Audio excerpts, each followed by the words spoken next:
Aha ubona ni mu karere ka Kayonza mu murenge wa Rukara kagari ka Rukara mu mudugudu wa Karubamba aho twasuye umwe mu bantu bamaze kuba bakitaba Imana biyahuye nabo bitewe n'ibibazo bigiye bitandukanye bari bafite mu buzima ndetse bakaba basize n'amabaruwa. Reka tuganirize abaturage batubwire uko bagiye babibona n'ubundi uko babisanze akimara kwitaba Imana muri rusange. Nkigera hano baravuga ati ni umuntu wiyahuye, cisha mu maso ndareba sanga nyine byarangiye, nabonye ari ishuka iziritseho nk'akantu k'agasupanete, ariko nitegere icyo nabashe kubona nishuka yari yitendetse mu mugozi, udutoki twikunje, umutwe uhengamye. Bo bahingana tugabane, amaze iminsi amushaka mubura, bigeze aho ngaho umuntu yurira muri kositara, ararebye asanga umuntu ari mu mugozi, kita twica serire.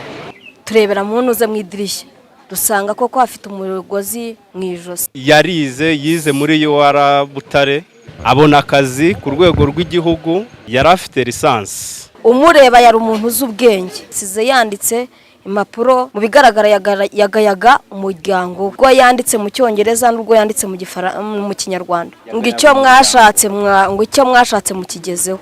Hanyuma mu cyongeyeho twumvishije nuko bavuze ngo mu misaraba yari afite nibazamugerekeho undi musaraba nibamushyingura. Nahuye ko yari inshuti yanjye cyane, yambwiye ukuntu nyine umuryango we wamutereranye akimara gutakaza akazi kubera uburwayi bwa stroke yo mu mutwe yagize, ntibwamuvuza kandi byarashobokaga. Kwibana kwiwe umuryango waramutereranye. Habonetse urwandiko we ubwe yanditse avuga ngo mwarakoze kuntererana, ibyo mwashatse mubigezeho.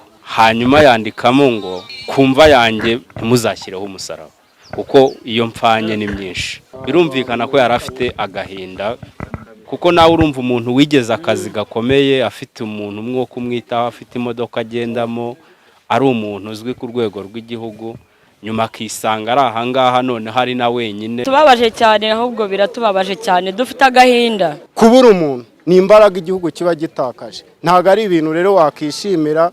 Gabo witwa Byaruhanga Kanimba David, ati imyaka 50 y'amavuko, twahawe amakuru twahageze n'inzego z'umutekano ndetse n'urwego rw'ubugenzacyaha RIB, bica urugi tugezemo dusanga koko yiyahuye kuko yari mu mugozi.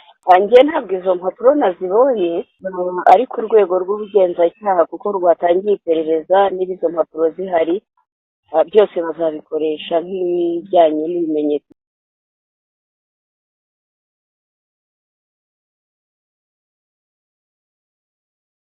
Umurambo wiwe wajyanywe ku bitaro bya Kayonza nyene nangaha mu kagari ka Rukara n'ubundi aho wagiye kuba wakitabwaho ndetse n'inzego z'umutekano zikaba zikiri gukomeza gukurikirana ibijyanye n'iki kirego cyangwa se iki kibazo cyamaze kuba cyabana ngaha mu kagari ka Rukara, bareba uko bigiye byifashe nyine kugira ngo bakomeze kugira gute gushaka ibimenyetso, yewe nihamba hari n'ubifitemo uruhare abashe kuba yabiryozwa cyangwa se yafungirwa ibyaha yamaze kuba yakora muri rusange. Ni Mr Irene, iyi ngiyi ni Pipikati TV, murakoze cyane, mugire ibihe byiza.